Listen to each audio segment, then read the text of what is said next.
ஒரு நீதிமான் எல்லாரும் நடந்து போகிறது போல கண்போன போக்கில் நடந்து போகிறவன் அல்ல.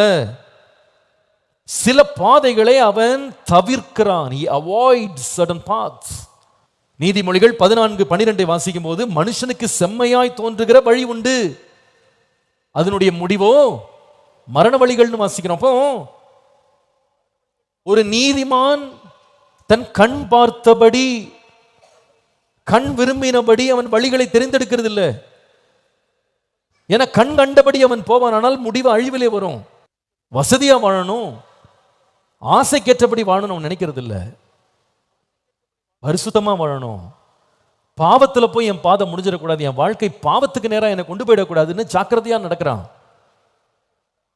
101 சங்கீதம் 2ஆம் வசனத்துல சங்கீதக்காரன் சொல்லும்போது சொல்லுவாரு, உத்தமமான வழியிலே விவேகமாய் நடப்பேன்னு சொல்றாரு. அப்போ ஒரு மனுஷன் விவேகம், ஞானம், அறிவு, புத்தி இதெல்லாம் பயன்படுத்தி யோசிச்சு தீர்மானம் எடுத்து தான் வழியை ஒரு பாதைக்கு திருப்புறான். ஒரு பைத்தியக்காரனுக்கும் அறிவாளிக்கும் என்னங்க வித்தியாசம்? ஒரு பைத்தியக்காரன் காலையில் எழும்பி நடக்கிறான், எங்க போறானே அவனுக்கு தெரியாது. கால் படுற இடம்லாம் சுற்றி திரியிறான். எங்கப்பா நின்றுகிட்டு இருக்கேன்னு கேட்டா குப்பை மேல போய் நின்றுட்டு இருப்பான். அவனுக்கு தெரியாது நான் நிக்கிற இடம் குப்பைன்னு தெரியாது. அவன் வஸ்திரங்கள் முழுவதும் கரைபடிஞ்சு கிடக்கும். நடு ரோட்ல திடீர்னு வந்து நின்றுட்டு இருப்பான். பெரிய ஆபத்துகள்ல தன்னை வந்து ஈடுபடுத்திட்டு இருப்பான். வண்டி வேகமா வந்துட்டு இருக்கும்.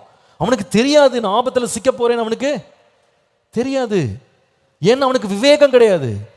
ஆனா சங்கீதக்காரன் சொல்றாரு, உத்தமமான வழியிற்கு நடக்கணும்னா ஒரு விவேகம் வேணும். விவேகமாய் நடப்பேன். நல்லா எல்லாரும் கவனிக்கணும்.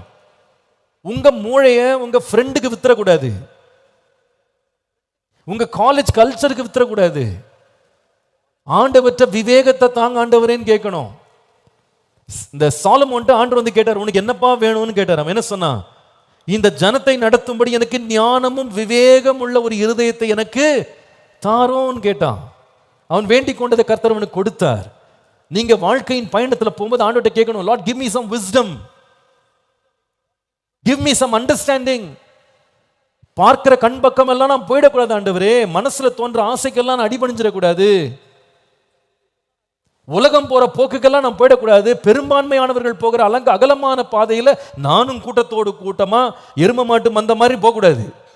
இந்த மாடெல்லாம் பார்த்தீங்களா, ஒன்று தாண்டிச்சுன்னா எல்லாம் பின்னாடி ஓடி வந்துடும். பார்த்துருக்கீங்களா இல்லையா? அதுக்கு தனியாக யோசிக்க தெரியாது. ஒன்று கடந்துருச்சுன்னா நீங்கள் பிரேக் போட்டு நிறுத்திடணும். ஆனால் பின்னாடி வர்றது இது நிற்காது. அது என்ன பண்ணும்? எல்லாம் வந்துடும். ஒன்று சேரில் இறங்குச்சுன்னா மொத்தமும் சேத்துல இறங்கும். ஆனால் ஆண்டவர் நமக்கு அப்படி ஒரு எருமையினுடைய மூளையை தரல. என்ன மூளையை கொடுத்துருக்கிறாரு? ஞானமும் புத்தியும் விவேகமுள்ள ஆவியை கொடுத்துருக்கிறாரு. அப்போ நமக்காக நம்ம சிந்திக்கணும், எந்த பாதையில் நான் போயிட்டு இருக்கிறேன். அவன் சேத்துல இறங்கினா நானும் சேர்ல இறங்கக்கூடாது. அவங்க வழி விலகி போறாங்க, பாவத்தில் போறாங்கன்னா நானும் கண்மூடித்தனமா அவங்கள பின்பற்றக்கூடாது. உத்தமமான வழியிலே எப்படி நடப்பேன்? சத்தமா சொல்லுங்களேன். இந்த பொழுதுதான் சத்தமா.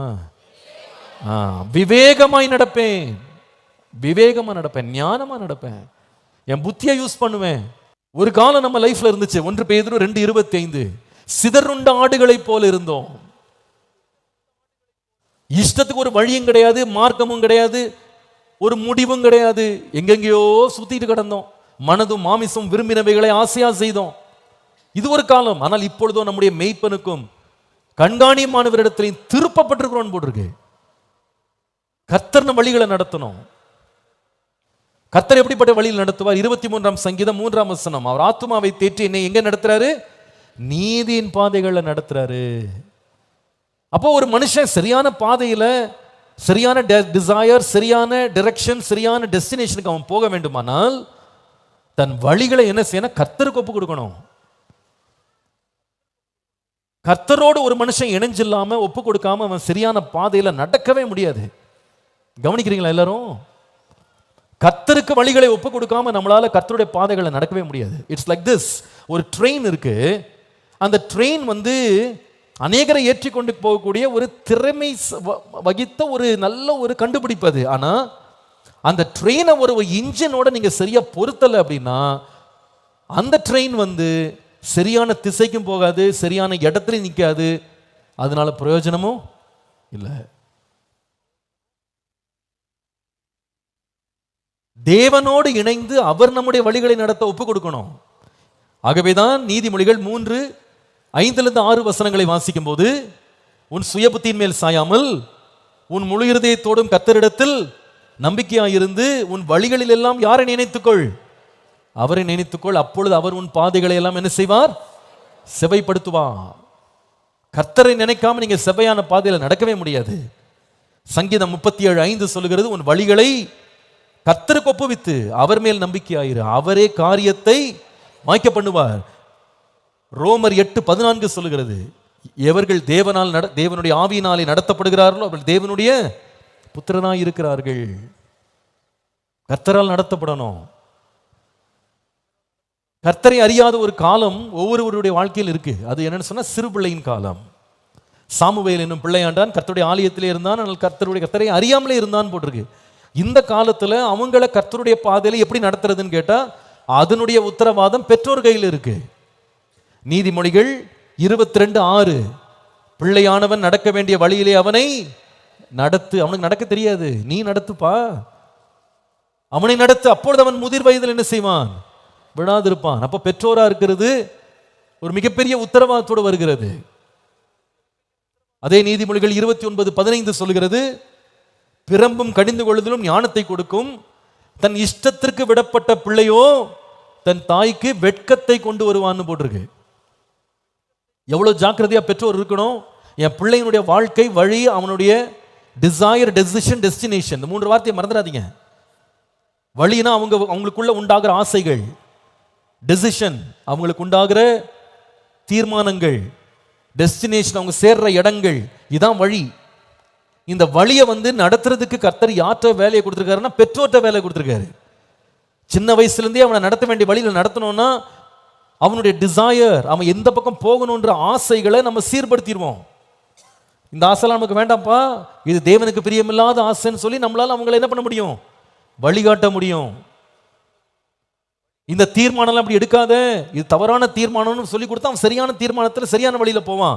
நீ போகிற இடம் சரியான இடம் இல்லை, நீ நீ யோசிச்சுட்டு இருக்கிற இடம், அடையணும்னு நினைக்கிற இடம் தவறுப்பான்னு அவனுக்கு நீங்க எச்சரித்து அவனுக்கு நீ போதிச்சு சின்ன வயசுலேயே அவனுக்கு கற்றுக் கொடுத்தா அவன் முதிர் வயதில் கூட விடாம இருப்பான். நீதிமானுடைய வழியை அவன் பிடிச்சுக்கிடுவான். இந்த வழி ரொம்ப ரொம்ப முக்கியம். நாம் எந்த வழியை தெரிந்தெடுக்கிறோமோ, எந்த வாழ்க்கை முறையை தெரிந்தெடுக்கிறோமோ அது நம்முடைய ஆசீர்வாதத்துக்கு, நம்முடைய செழிப்புக்கு, நம்ம பிந்தின காலங்களில் செய்வதெல்லாம் வாய்க்கணும்னா வழியை மாத்தாம எந்த வாய்க்குதலும் வராது. எல்லாரும் என் பின்னால சொல்லுங்க, செய்வதெல்லாம் வாய்க்க வேண்டும் என்னால் செவ்வையான வழியில் நடக்க வேண்டும். இன்னொரு முறை எல்லாம் சத்தமா சொல்லுங்க, செய்வதெல்லாம் வாய்க்க வேண்டும் என்றால் செம்மையான வழியில நடக்க வேண்டும். வழியை தவற விட்டுட்டு அதுக்கப்புறமா போய் இங்க சேர போறேன் அங்க சேர போறேன்னா அதெல்லாம் நடக்காது. வழியை நம்ம சரியா தெரிந்தெடுக்கணும். அதனாலதான் நம்ம 2 நாளாகவும் 7:14 வாசிக்கிறோம், என் நாமம் தரிக்கப்பட்ட ஜனங்கள் தான் தங்களை தாழ்த்தி ஜெபம் பண்ணி என் முகத்தை தேடுறதெல்லாம் இருக்கட்டும், ஆனா தங்கள் பொல்லாத வழிகளை விட்டு திரும்பினால். சும்மா ஜெபம் பண்ண பத்தாது,